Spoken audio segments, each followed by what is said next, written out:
Sabia que a cerveja pode ser tanto um aliado quanto um inimigo para a sua saúde cardiovascular?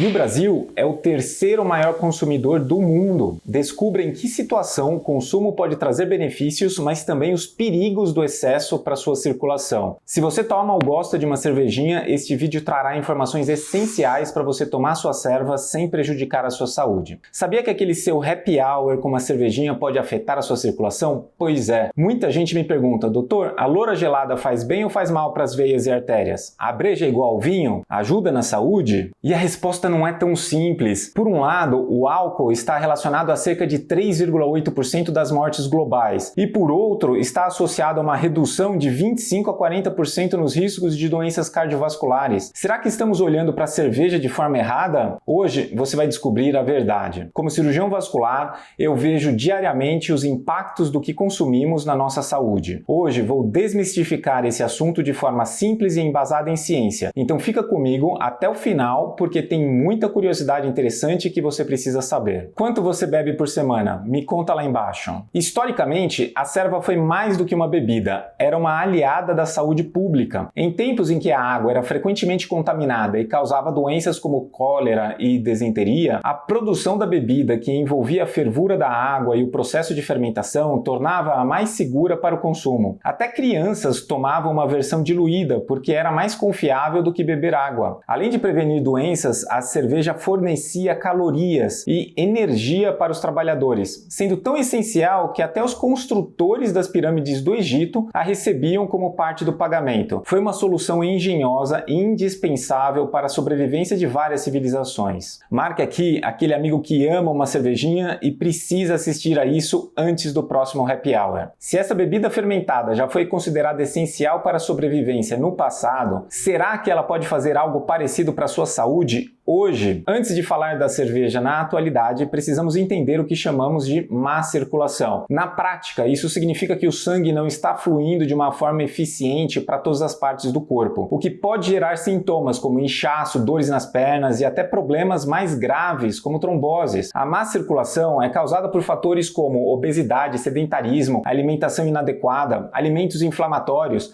e o álcool também pode entrar nessa história. Você acha que a loura gelada faz bem ou faz mal para a circulação? Vote nos comentários. Se você costuma sentir um inchaço nas pernas depois de beber, isso pode ser um sinal de alerta para a sua circulação. Já contei aqui no canal que meu avô foi um dos primeiros cirurgiões vasculares do Brasil. Eu herdei um livrinho de condutas dele de quando ele começou a trabalhar. O curioso é que lá no tema infarto tinha como tratamento uma dose de uísque. Eu não estou falando aqui para beber álcool como tratamento de angina, mas a ideia por trás disso é o efeito da vasodilatação. Todas as bebidas fermentadas contêm etanol, que em pequenas doses pode dilatar os vasos sanguíneos temporariamente. Isso significa que os vasos sanguíneos se dilatam, o que pode momentaneamente melhorar o fluxo sanguíneo. Pesquisas sugerem que o consumo moderado de bebidas alcoólicas pode reduzir o risco de problemas cardíacos. Quantos copos de cerveja você acha que são considerados moderados? Comenta aqui embaixo. Por exemplo,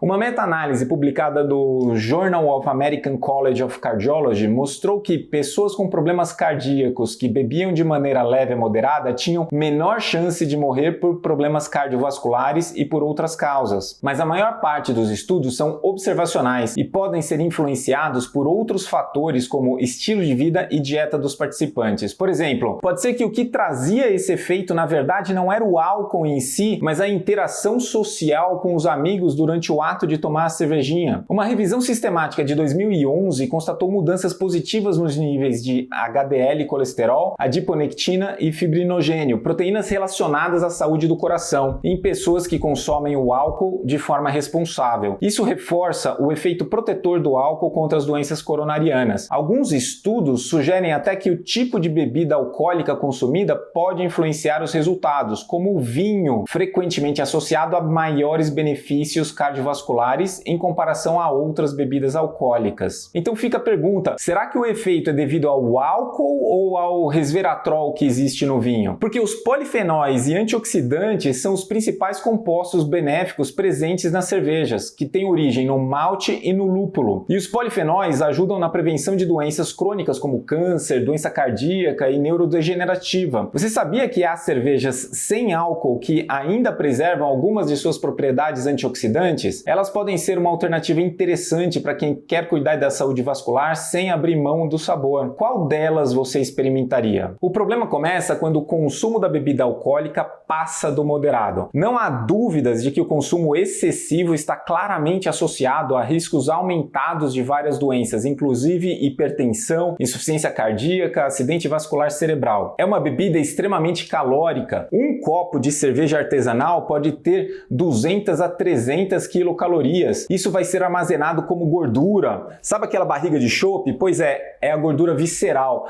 a pior gordura que tem. E a obesidade piora todas as doenças cardiovasculares. Além disso, o excesso de álcool prejudica o fígado, responsável por metabolizar gorduras e toxinas. E um fígado comprometido resulta em maior retenção de líquidos, aumento de pressão nas veias e pode chegar até mesmo a varizes esofágicas. Veja que curioso, um estudo japonês de 2019 revelou uma relação em J entre o consumo de álcool e o risco de varizes. Ou seja, bebedores leves e regulares que consumiam menos de 20 gramas de álcool por dia, que seriam 2 latinhas, apresentaram menor probabilidade de desenvolver varizes em comparação aos abstêmios ou aos bebedores ocasionais. O benefício pode estar relacionado à dilatação dos vasos sanguíneos nas pernas, reduzindo o refluxo venoso. No entanto, o consumo excessivo não mostrou os mesmos efeitos, destacando que a moderação é essencial. Esses resultados reforçam a importância de um estilo de vida equilibrado e de analisar os hábitos com cuidado. Então, aquela ideia de que cerveja faz bem para a circulação só vale dentro de limites muito restritos. Portanto, qualquer decisão sobre o consumo de álcool deve ser tomada com cautela e preferencialmente em consulta com um profissional de saúde. Deixe seu comentário com a sua dúvida ou experiência com o consumo de cevada e a circulação. É interessante notar que o consumo excessivo de álcool tem efeitos contraditórios no sangue. Por um lado, por causa do seu efeito diurético, o álcool pode aumentar a viscosidade do sangue, o que pode facilitar a formação de coágulos. Por outro lado, ele pode aumentar a atividade anticoagulante do plasma, reduzindo o fibrinogênio no sangue e diminuindo a função plaquetária.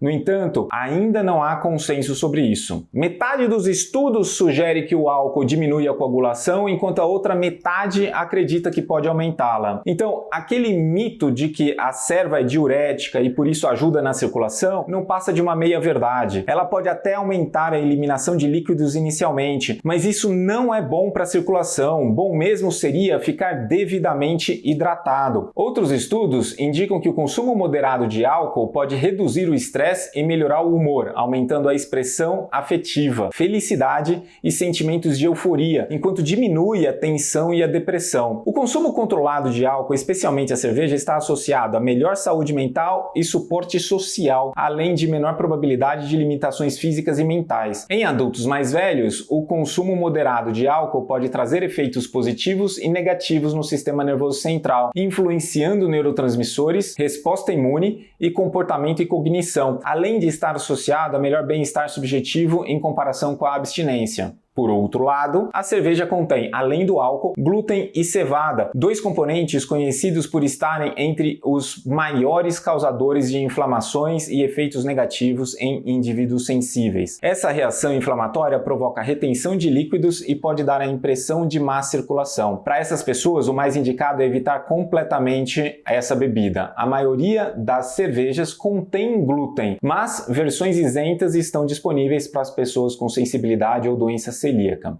Agora, se você não tem uma intolerância direta, não estou dizendo para você nunca mais tomar cerveja. A chave está no equilíbrio. Se você é uma pessoa ativa, mantém uma alimentação equilibrada e consome álcool de forma leve a moderada, o impacto será bem menor. Porém, se você já tem fatores de risco, como intolerâncias alimentares, obesidade, histórico de trombose, varizes, a recomendação é reduzir ao máximo o consumo. E aí? Pronto para cuidar da sua circulação? Primeira regra: se você não bebe álcool, não deve começar a beber. nem mesmo de forma leve ou moderada. Segunda regra, ficar dentro do consumo moderado. E é aqui que você está errando. Quanto você acha que é o consumo equilibrado de cerveja? Me conta lá embaixo. Uma dose padrão é aproximadamente 350 ml, que é o tamanho de um copo ou uma lata comum, com teor alcoólico de 5%. Essa garrafa aqui tem 600 ml, então seria metade dela. Ninguém deveria tomar mais do que isso por dia. A partir desse ponto, passa a ser deletério para o corpo. E aí os benefícios da bebida não superam os malefícios. Deu para notar que a relação entre cerveja e saúde vascular é bem mais complicada do que parece, não é mesmo? O segredo está, como eu disse, no equilíbrio e nas escolhas conscientes. E talvez a resposta definitiva ainda demore décadas para aparecer. Equilíbrio é a chave. Uma lata a mais pode não parecer muito hoje, mas seu coração vai sentir amanhã. Mas existe um vilão silencioso que sempre acompanha a cervejinha e que pode estar sabotando seus esforços sem você perceber. Este vilão está no prato e não está no copo. No próximo vídeo, você vai descobrir como que ele pode ser até mais perigoso do que o álcool.